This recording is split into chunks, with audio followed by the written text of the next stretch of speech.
Scorpio Ascendant, Scorpio Rising, how the heck are you? It's so good to be back doing the rising sign videos. Before I go any further, this is going to be for the rest of June, just so you understand it. From June 21st to now, we have a big eclipse on June 21st, but there's also a lot of other things happening, folks. There's 3 other videos out about the June 21st eclipse. If you need more information, I will put them below. Make sure you watch them.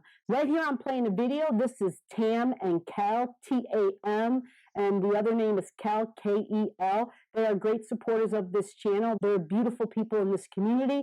They have shown genuine support for me, and I'm showing genuine support back to them. I've watched tons of their videos, comment under all of them, but I'm going to play them during this show, which I'm doing for all those who show me genuine support. I want you to realize this is all about you and me, baby. What you give, you get.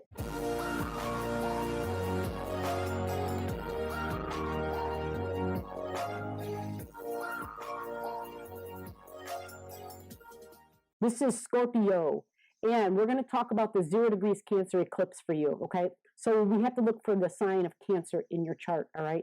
By the way, your birthday is not your rising sign. If you need your rising sign for free, comment your birth digits. I can figure that out for you. Yes, you need your birth time. Go get it. Find it. Apply for it. Go to whoever you got to go to.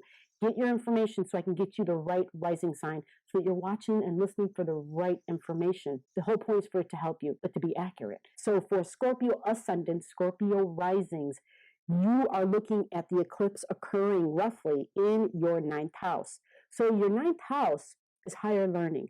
It's furthering your education. The 9th house, see, this is what I love about Scorpios.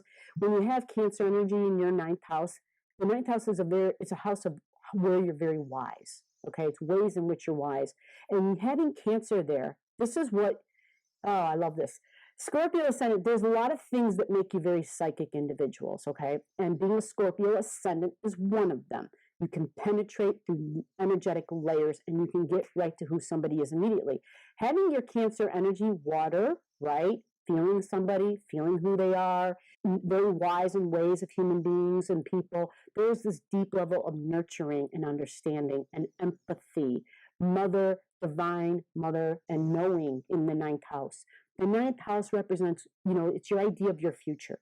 So gosh, for Scorpio and Scorpio risings, there's probably this thing about you have a higher understanding of what mother is supposed to look like, how a mother is supposed to be. But there is this deeper depth to you of realizing what the value of nurturing is. And it goes beyond family. I know, aren't they awesome? They do the craziest shit. They have tons of furry friends stuff on there. They're great. For the Scorpio ascendants, the feeling of the emotion and the empathy and the unknown understanding of mothering, the mother instinct, the mother wound, understanding how vital that is and taking it to another level. So I actually have a sibling who has this placement, and she's a social worker, right? She's a social worker. She works with young children, and it makes sense. Like, this is who she is. She has that deep knowledge. She's wise in those ways, and this is what that would be. Now, having a 0 degrees Cancer eclipse here, all right, this would be traveling long distances, right? The 9th house, again, is publishing. The 9th house is you being the teacher by showing example how to be a mother, how to be sympathetic, how to have more understanding and caring, or vice versa. You may be having a teacher who all of a sudden comes into your life who can teach you a little bit more about how to be more nurturing, more understanding. And family, the sign of Cancer isn't just mom, but it is family. And so there's this big emphasis on family. There's this eclipse event occurring here, which means a change possibly in family and change possibly in terms of mom. Now, if you have a planet, that tells us so much more. It tells us to the degree, how intense will it get.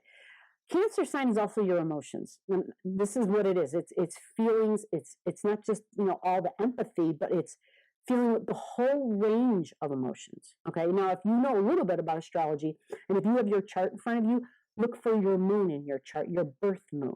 In your birth moon, whatever sign it's in, add that meaning to your 9th house, because that's what's going on in your 9th house. Okay. So we're going to go over 5 things. That's the first thing. The next thing is, where could this possibly be causing sensitivities and frictions in your life? So when we look to the 90-degree angles, because those are going to be squares, is we're going to see that could happen in your work, because it squares your 6th house, which is our day-to-day routines, our day-to-day work routines, our day-to-day health, our job, the job, and also our significant one-on-one relationships. But this other area is kind of like, it could be in dreams. And when I say that, it's because it's 12th house energy I'm talking about. So 12th house energy is like things that we're not aware of. It's our subconscious. And for a lot of folks, it's really just a lot of past life stuff. So the friction that this eclipse could create, there could be people who come out of the woodwork that you were once in significant one-on-one relationships with. And it might just be some testing and some stress. This is only if you have a planet there. If you don't have any planets there, then you may not feel anything at all. All right, if you don't know, comment your stuff below. I can help you figure that out. The third thing I'm going to talk about with the Cancer energy and that eclipse point is the big deal, which is Mars. Mars, at the end of June, will literally go into your 6th house. All right, and it goes to 0 degrees Aries energy on the 28th. Well, it doesn't really get there at the 28th, but we start to feel it on the 28th. Mars being there, Mars is having a birthday there. Mars is empowered there. Mars is coming to life. It's super energized there. Now, Mars at this point feels like it's going to do what it wants to do. You're not going to tell it no. Nobody can tell it no. Well, here's the thing. All right, Mars is going to be squared. It's going to be, when it first gets to the Aries energy, it will be squared exactly by this 0 degrees eclipse point.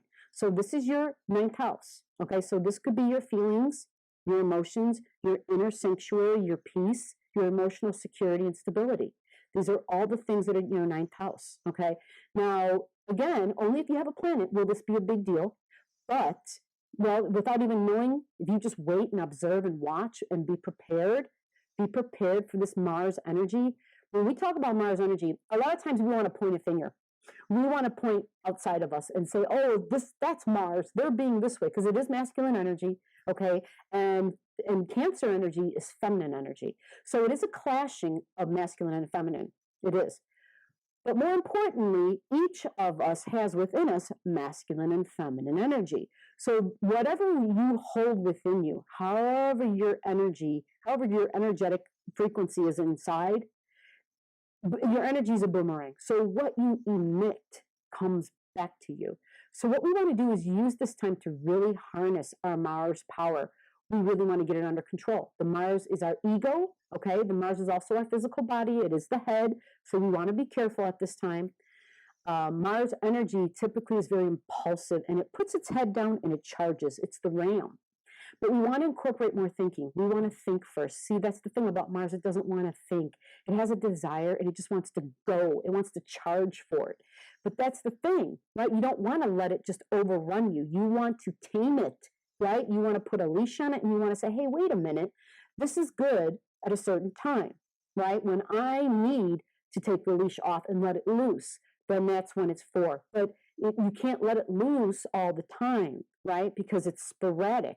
It's unpredictable. It goes from 0 to 10, and it can be dangerous. So you just want to be careful. And yes, I'm talking about degrees within your being, because Mars is a fiery Aries squaring the cool, calm waters of Cancer. Well, fire and water together, you have boiling water.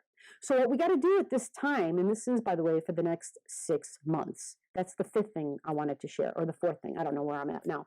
And there's one more thing.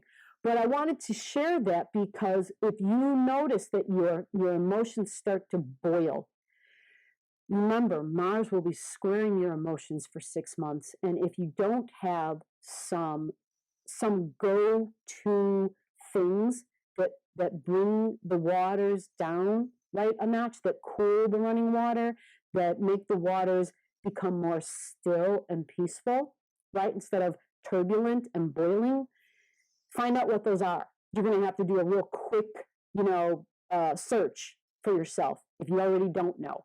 And if you're so far from that you are like, hey, whatever, I like rocky waters, I like roller coasters, I like that kind of life, okay, then you're in for a ride. You know, you're going to have a good time. But if you realize while you're in the midst of it that it's getting a little rocky and you're getting a little like, hey, I'd rather be on land right now, or I'd rather be in some calm waters, it will help you to figure out what those things are. With this knowledge, we know to keep our seatbelt on. We know to keep our mask on, so to speak.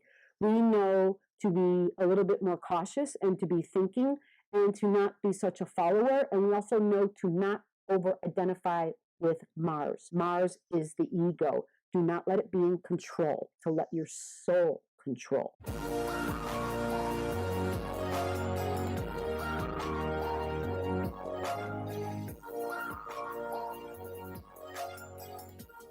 Scorpio Sun and Scorpio Rising. Hope I've helped. I'm out.